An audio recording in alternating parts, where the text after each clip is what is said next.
Il-qasma fil-Labor hija dejjem aktar evidenti u Robert Abela qed jitlef il-kontroll tal-faxxa ta' Joseph Muscat tant li issa sansitra din il-firda ġiet esposta quddiem l-Ewropa kollha.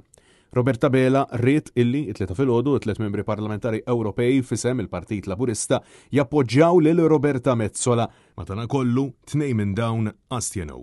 F'kummenti illi li xandir tal-Istat, Robert Abela qal illi d-direzzjoni kienet waħda ċara favur vot lil Metsola għaliex sempliċement hija Maltija. Madankollu mistoqsi għalfejn Aġus Saliba u għattart ma segwewx din id-direzzjoni, Robert Abela skomdu għall-aħħar spiċċa jgħid illi ma vvotawx kontrija. Għalija numru ta' ġimgħat ilu meta bdew id-diskussjonijiet rilevanti u mill-iktar importanti dwar min kellu jkun jokkupa l-4 karigi ewlenin fih dan l-Unjoni Ewropea.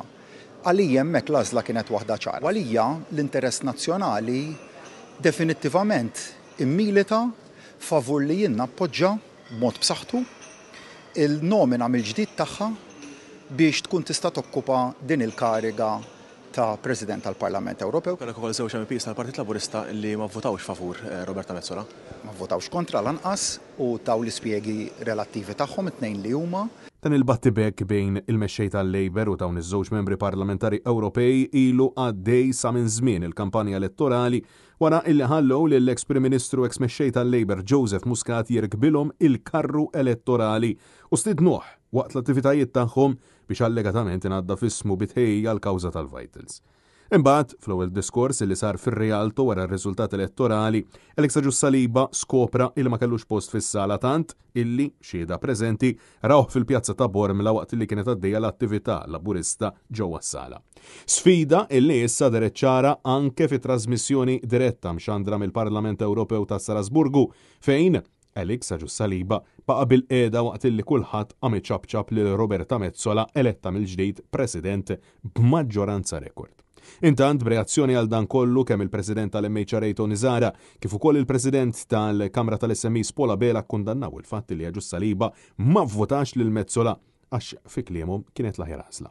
Daqsxejn skantat biex ma ngħidx kelma oħra illi Alex ħareġ daqshekk kontra illi se vota di se sapportja il-Roberta Metsola. U r-raġuni hija illi l-option l-oħra illi hemm għax hemm kontestanti, żewġ kontestanti għal din il-pożizzjoni hija waħda li ġejja mill-hard left nistgħu ngħidu illi għandha background komunist u allura Alex kellu għażla faċli ħafna biex jissapportja Robert. Majna li l-MP Aġus Saliba ħareġ apert li missa jivvota. Jina li ma tagħmilx sens li inti għandek 6 membri MPs Maltin għandhom jiġbdu għandek tkun onorat li kollok kandidata Maltija u li toħroġ u tajt mhux ħadd ivvota. Għana ma l-MPs Aġus Saliba kellna kwestjoni kbira meta ħareġ fuq il-prezzijiet u marant il-Kummissjoni biex tinvestiga il-negozjanti Maltin.